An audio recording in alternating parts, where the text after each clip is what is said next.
All right, so the Prime Minister now. Prime Minister with his own political spin on what has been stated by the Finance Minister. Let's straight away go to two esteemed panelists, Dr. Sanjay Baru, Secretary General, FICCI, joining us live, and also our colleague from our sister channel, CNBC TV18, Udayan Mukherjee. Welcome both of you. First to you, Dr. Baru.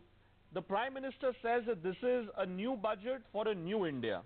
But a closer look at the points which have been made by Arun Jaitley in his budget speech gives one a sense that this is a budget which has been made specifically keeping in mind the rural classes, keeping in mind the farmers, the middle classes.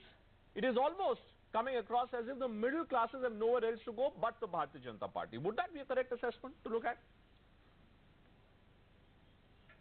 Well, I don't want to make a political comment. I think as Secretary General of FICCI, which is India's biggest and oldest business chamber, I would say that what we see this budget as one that will promote demand, that will generate rural demand, that will generate investment demand, and therefore revive the growth process. I think what we were looking for was a stimulation of economic growth and most importantly a stimulation of private investment. And the fact that government is willing to spend, in fact FICCI took a very uncharacteristic view in the last couple of months when we said that we are not too worried if there was a couple of percentage, 20 to 30 basis point slip on the fiscal deficit. The conservative view, the financial sector view, the economist view was that the finance minister should adhere to the fiscal path of fiscal rectitude. We in fact took the view that a little bit of extra spending by the government is not going to harm the economy. What the economy needs is a boost in demand. It requires increase in capacity utilization across all industries. It requires further ease of doing business. It requires a stimulus for investment. So I think in many ways all these are addressed. I think the one political angle, if you like, to the budget is the fact that it is certainly more pro-farmer than in the last couple of years. But don't forget that high MSP is something that previous governments have also done with an idea to stimulate rural demand, to increase income of farmers, and to that extent, it will have benefits for industry as well. But I'm looking at many statements which are coming from the predecessors of Mr. Jaitley, and we can take it with a pinch of salt. Politicians always look at it in the context of what suits them politically. Mr. Chidambaram has already declared this as a failure. I'm looking at former Finance Secretary Arvind Mayaram. He's tweeting and he's saying that the fiscal slippage could be as high as 3.6, 3.7% by the time you hit next year. Is that something which is a cause of concern to you? No, because in fact I think as the Chief Economic Advisor of FICCI, Dr. Ajay Chibbar, and also the President of FICCI, Mr. Rashesh Shah, pointed out earlier this afternoon in a immediate press conference, I think the disinvestment target is actually an underestimate. If you see last year, that is 17-18, the Finance Minister exceeded the disinvestment target, and it is likely that he will continue to exceed the disinvestment target, and therefore to that extent I think on the revenue side there could be gains. So I don't see a massive slippage on the fiscal deficit side. I think what has now happened, this 3.3 rather than the 3 that was part of the roadmap, is something we were quite prepared to support, and in fact we did support. Because I take a very liberal view on the fiscal side. I think what India needs is a boost of demand, it needs a boost of consumption, it needs a boost of investment, and therefore a boost for growth. Okay. And I think that is what this budget does. Can I just get Udayan Mukherjee also into this one, since we're talking numbers? Udayan, so there is, Dr. Baru with his viewpoint where he believes that fiscal slippage is not a cause of concern. But I was just seeing you in conversation with Deepak Parekh, who's presenting almost a doomsday scenario there.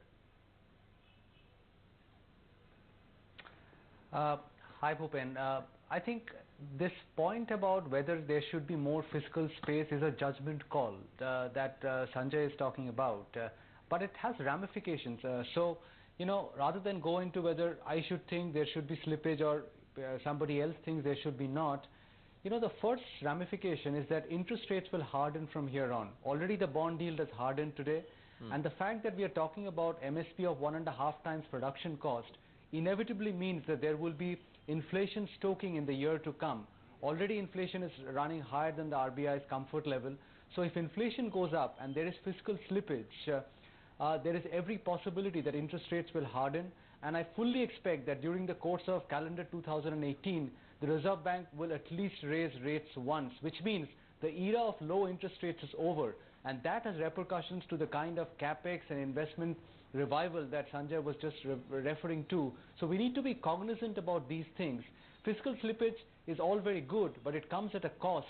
Sometimes the cost is higher interest rates, and sometimes the cost is a lot of global money or global capital which comes into India might start to feel a bit skittish that our very hard-earned fiscal rectitude has gone out of the window before an election year, and that too even without funding or talking about funding some of the major schemes like the MSP which the government has announced, which are still not laid out in black and white. You know, that was my next question. That was the next question to you then. You know, and you're right, and I want both you and Dr. Baru to come into this one. When we heard the Prime Minister a short while back, Prime Minister made it very clear. He says on the question of MSP, minimum support price for farmers and their produce, we will hold constructive deliberations with farmers. Are we back to basically this battle that the burden of extra MSP will be ultimately passed on to the states? Uday? You know, it's possible, and this is one thing which is alarming me, because many announcements have been made and numbers have not been put to it, against it.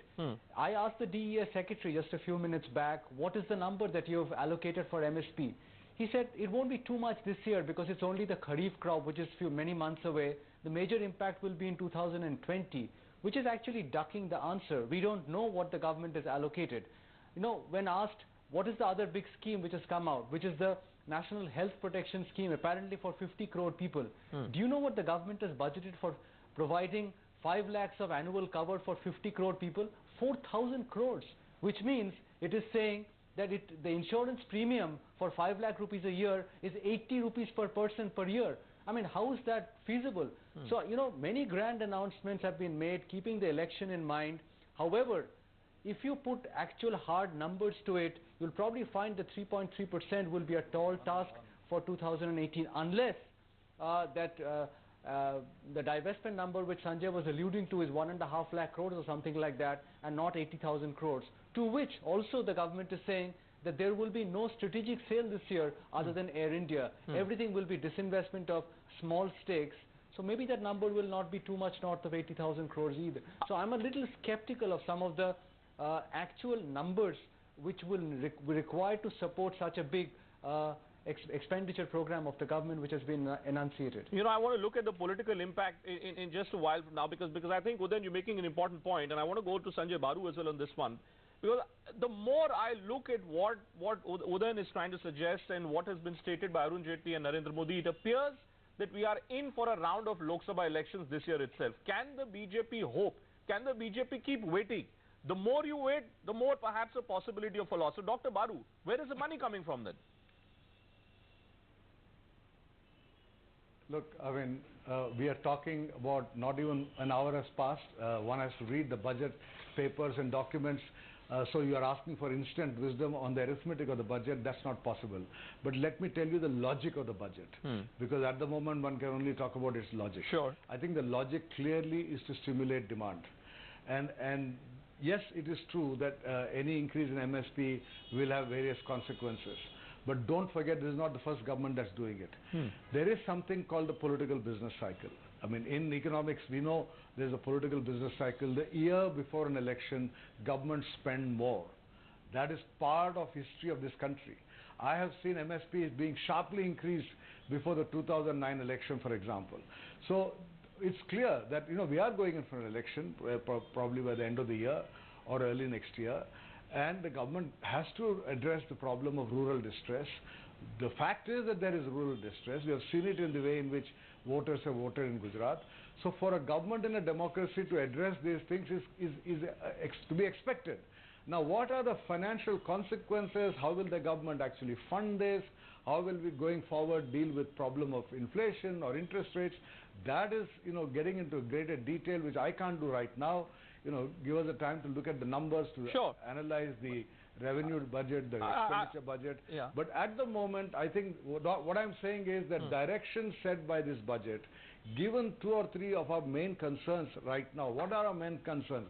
Our main concern has been a growth slowdown, high underutilization of capacity in the manufacturing sector, the fact that investment has not been picking up. So this whole process of slowdown has to be the economy has to be revived, rural demand has to be revived, and to that extent this will do it. Now how in going forward the numbers will work out is something for us to wait and see. As I said, disinvestment is one area in which there is an underestimate of spending. I think they will make much more. But the Prime Minister has also drawn attention to rising compliance, tax compliance. People are paying more taxes. More and more people are listing themselves as taxpayers. So, there are ways in which some of these challenges can be addressed. Do you believe, Dr. Baru, before I let you go, do you believe that actually, in light of what we have seen now, post this budget speech, if I was to say that actually this is a clear-cut indicator of early elections, Lok Sabha elections by the end of this year being clubbed with Madhya Pradesh, Chhattisgarh, Rajasthan, would that be a fair assessment?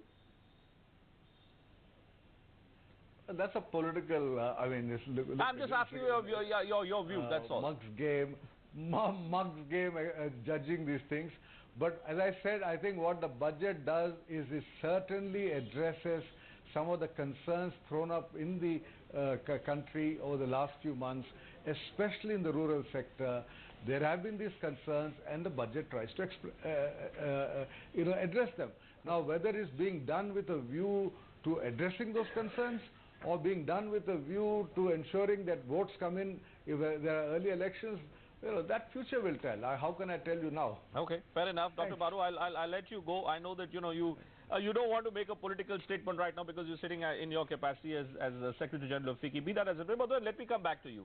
The numbers story. Now, 1,05,000 crores is what is being kept aside by the government for a special SC/ST fund. 50 crore families, 5 lakh cover, biggest insurance cover anywhere in the world, as was spoken about by Narendra Modi a short while back.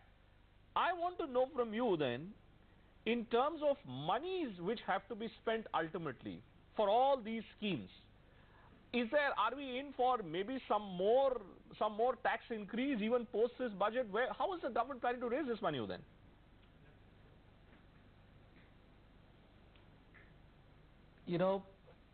It's not clear. I mean, that's the point I was making earlier, Bhupen. And if I were to stick my neck out, I would say that if what is the example that we have right now with fiscal deficit for this year? The government's target was 3.2%, and now we are at 3.5%. We've ended the year with 3.5%. Next year, it's an election year, and we've put out a target of 3.3%. What is to say that because of the schemes that we are talking about, we don't end up with 3.5% again, if not worse? I mean, what is 20 basis points for the government in the context of a national election which they have to win? And I would say the government would readily sacrifice 20 basis points of fiscal deficit in order to win an election if that would take them past the post. So my suspicion is that we are now staring at 2 years of fiscal slippage.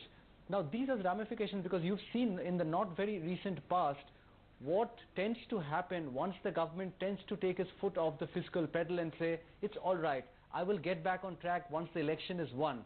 Because that becomes very difficult to do, to roll back this the lax approach which comes in before an election. So this is a dangerous and slippery path that the government is walking down right now, which is to say that we will slip up on the fiscal promise for 2 years and then rein it back in once we win the elections, if we do, in 2019.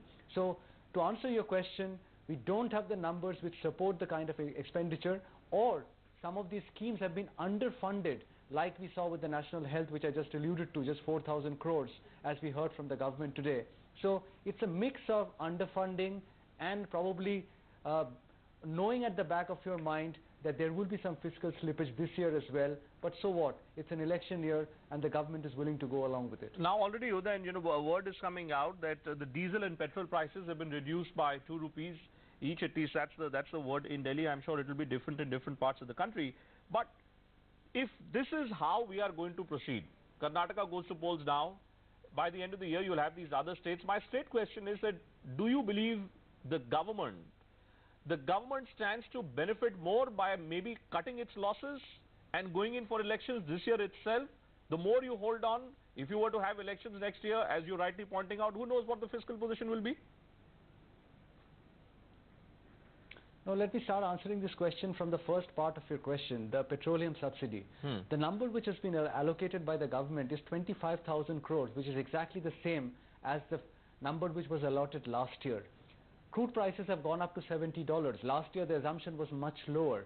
And the Secretary DEA says that the assumption was $75. At $75, taking a 2 rupee excise cut already on the day of the budget on petrol and diesel, how do you arrive at a number which is the same for petroleum subsidy for this year as was the case for last year? Again, a sure risk of overshooting the 25,000 crore number on petroleum subsidy, which will either come from the government's pocket or the fiscal deficit, or will come from the pockets of the oil marketing companies where those shares will be hit. So, I mean, this is a typical example of what we've been discussing for the last few minutes. And to answer your question, I think it's very much moving in the direction of the government saying this is the home run. Now, whether the home run is 8 months or 12 months, we don't know. But the budget has clearly sounded the poll bugle. I mean, there could not have been a clearer sign from the government that they're getting ready for elections. And from the body language and from the announcements which are coming in, I think it would appear that it is probably what you're suggesting, that we may even have polls, simultaneous polls by the fag end of the year, because this behavior is pretty much what the government does in the last 8 or 9 months before a national election. Before I let you go, then draw a comparison for us. I distinctly remember in 2013 when Mr. Chidambaram was the finance minister, and when the UPA government famously announced the 70,000 crore rupee farm loan waiver, you know, the world was at their throat, and they said that this is the worst possible decision which could have made worst form of populism. How would you compare that to this budget that you have seen today? It's similar, you know, and this is all my critique of this budget is not party specific. It is what governments do before election years. So it's not like the Congress has not done this in the past, and the BJP is doing pretty much. So that I don't set much store by the Congress pointing fingers at the BJP today for doing a poll-centric budget. If they were in power today, they would do exactly the same. Right. So this is not a political comment, but you have to understand the ramifications and the implications and the reason for why the government is doing what it has done in this budget. It has basically said, investors, you can wait. Middle class, you can wait. Farmers, here. This budget is for you, just vote for us in 2019, because you've been feeling really lousy for the last couple of years, and we want to make you feel good. We want to make people in rural India feel good.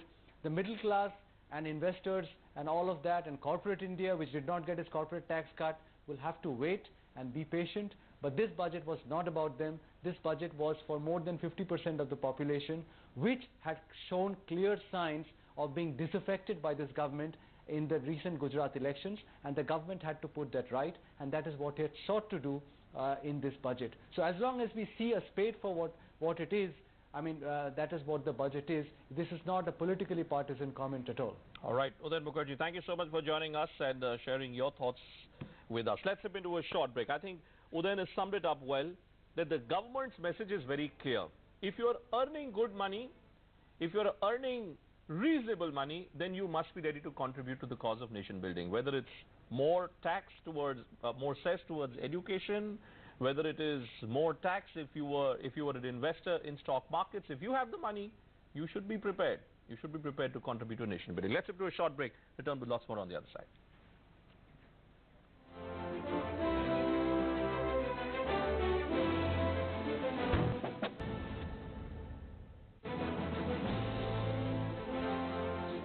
Welcome back to our special coverage. India has been rather bemused by what they have seen from the finance minister. In an election year or in a pre-election year, the government clearly going out of its way to woo the rural classes, to woo the farmers, somehow trying to silence his criticism that this was a government whose dil was not beating, whose heart was not beating for the poor farmer. So both the Prime Minister and the Finance Minister in their respective speeches have mentioned that word farmer, have mentioned agriculture, have mentioned poor on multiple occasions, perhaps the maximum times that we have seen in the recent times from both the Prime Minister as well as the Finance Minister, a very, very long time. There was the other criticism also which was mounted against the government, and that was that it was not taking enough steps to create jobs. How should we be looking at the speech, at the budget in the context of jobs. Chris Lakshmikant is joining us. He's founder, CEO and Managing Director of the Headhunters. Thanks, Chris, for taking time out for us. How would you rate this budget in the context of generation of employment opportunities?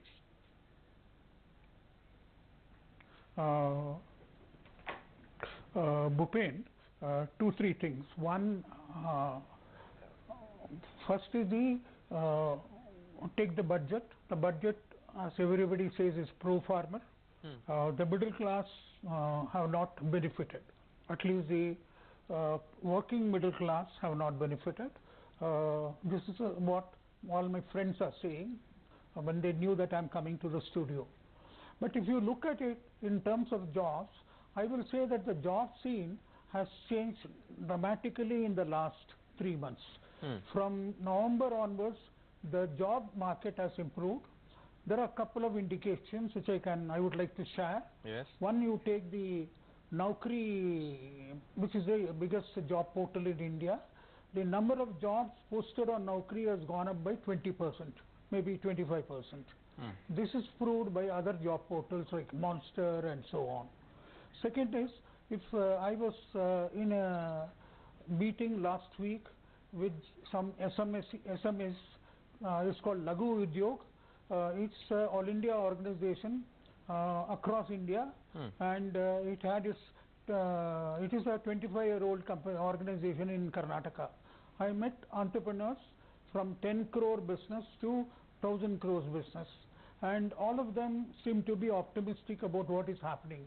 I had random interviews with a couple of people, and they said the things are looking good for them, and in fact 2-3 of them said GST has benefited them because a number of things have become very clear.